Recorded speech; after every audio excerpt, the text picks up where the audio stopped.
जिस ethanol industry को बिहार की क्रांति बताया गया, जिस पर नेताओं ने मंच से लेकर मीडिया तक खूब डींग पीटा, जिन प्लांटों का उद्घाटन खुद मुख्यमंत्री ने किया, जिनके बड़े बड़े विज्ञापन लगाकर वोटरों को बताया गया कि अब बिहार उद्योग के नक्शे पर चमकेगा, आज वही एथेनॉल उद्योग अपने अस्तित्व की लड़ाई लड़ रहा है। क्या बिहार का एथेनॉल सेक्टर सच में बच पाएगा या फिर यह भी उन अधूरे वादों की लिस्ट में शामिल हो जाएगा जिनकी शुरुआत तो जोर शोर से हुई लेकिन अंत खामोशी में हो गया?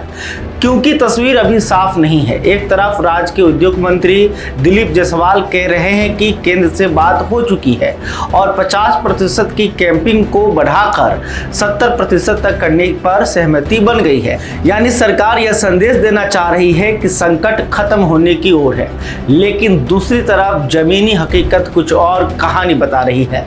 नमस्कार, आप बिहार न्यूज टुडे देख रहे हैं, मैं हूं परमवीर सिंह। एथेनॉल प्लांट चलाना आज के समय में ऐसा हो गया है जैसे चने को दांत से चबाना।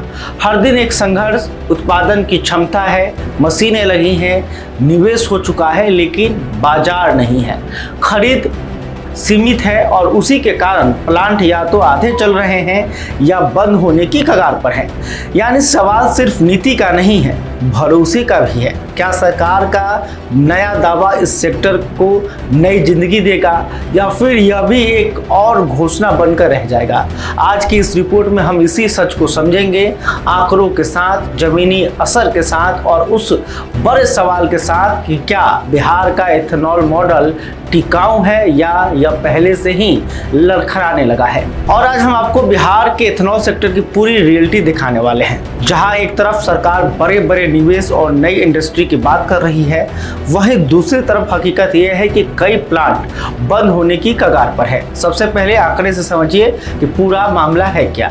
बिहार में इस वक्त करीब 15 एथेनॉल प्लांट हैं, जिनकी कुल उत्पादन क्षमता लगभग 50 करोड़ लीटर सालाना है। यानी साल भर में 50 किलो लीटर का उत्पादन कर सकती है। अगर सब कुछ ठीक चले तो बिहार देश के बड़े एथेनॉल उत्पादन राज्यों में आसानी से शामिल हो सकता है। लेकिन असली समस्या उत्पादन की नहीं, बिक्री की है। केंद्र सरकार ने पहले बिहार के लिए 38 से 40 करोड़ लीटर का कोटा तय किया था, यानी इतनी मात्रा तक पेट्रोलियम कंपनियां खरीद सकती थी। फिर यह घटकर 30 करोड़ लीटर हुआ और अब स्थिति यह है कि खरीद घटकर सिर्फ 18 से 20 करोड़ लीटर तक पहुंच गई है। यानी जो राज्य 50 करोड़ लीटर बना सकता है, वहां आधे से भी कम, करीब 45 से 55% तक की खपत हो रही है। बाकी उत्पादन या तो रुक रहा है या फिर प्लांट को मजबूरन कम करना पड़ रहा है। इसका असर क्या हुआ वो भी समझते हैं। कई एथेनॉल प्लांट अब पूरी क्षमता से काम नहीं कर पा रहे हैं, कुछ ने उत्पादन घटा दिया है और कुछ ऐसे हालात में पहुंच गए हैं कि उन पर ताला लगने की नौबत आ गई है। इसका सीधा असर रोजगार पर पड़ा है। हजारों लोग बेरोजगार हो चुके हैं या उनकी नौकरी खतरे में है। और यही वो पॉइंट है जहां से यह पूरा मामला सिर्फ उद्योग का नहीं बल्कि सामाजिक और राजनीतिक मुद्दा भी बन जाता है। क्योंकि बिहार में एथेनॉल सेक्टर सिर्फ फैक्ट्री तक सीमित नहीं है, यह सीधे किसानों से जुड़ा हुआ है। खासकर मक्का और गन्ना उत्पादक किसानों के लिए यह एक बड़ा बाजार था। जब प्लांट कम उत्पादन करेंगे तो किसानों की फसल की मांग भी घटेगी और इसका असर उनकी आमदनी पर पड़ेगा। अब इसी संकट के बीच सरकार की तरफ से राहत की खबर आई है।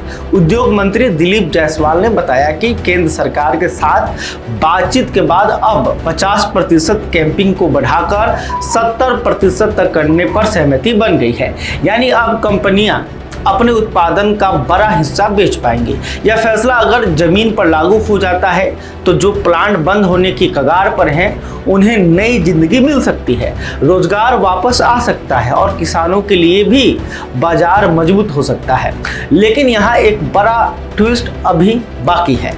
यह पूरा मामला फिलहाल अदालत में लंबित है। 50% कैंपिंग के खिलाफ पहले ही कंपनियां कोर्ट जा चुकी हैं और अदालत ने साफ कहा है कि बिना अनुमति की नई आवंटन प्रक्रिया शुरू नहीं की जा सकती। यानी एक तरफ सरकार समाधान लेकर आई है, लेकिन दूसरी तरफ उस समाधान पर कोर्ट की मुहर लगनी अभी बाकी है। अब इस पूरी कहानी का सबसे बड़ा एंगल क्या है वो समझिए।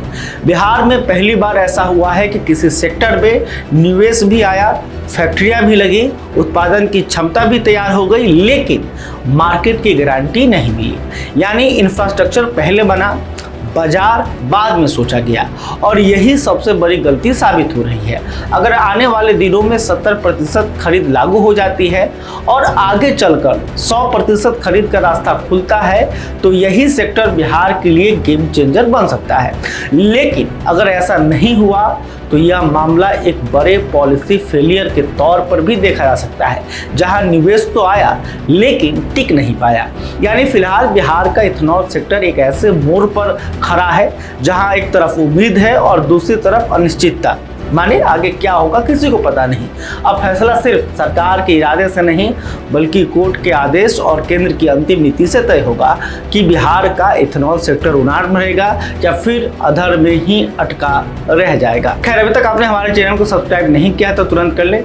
इथेनॉल सेक्टर को लेकर आप क्या सोचते हैं कमेंट करके बता सकते हैं। वीडियो फेसबुक पर देख रहे हैं तो हमारे पेज को भी फॉलो कर लें। बहुत बहुत धन्यवाद। वीडियो पसंद आए तो इसे लाइक और ज्यादा से ज्यादा शेयर करें। हमारे चैनल को सब्सक्राइब करना न भूलें ताकि आपको हर जरूरी खबर सबसे पहले मिल सके। अगर आप किसी खास विषय या मुद्दे पर वीडियो देखना चाहते हैं तो कमेंट करके जरूर बताएं।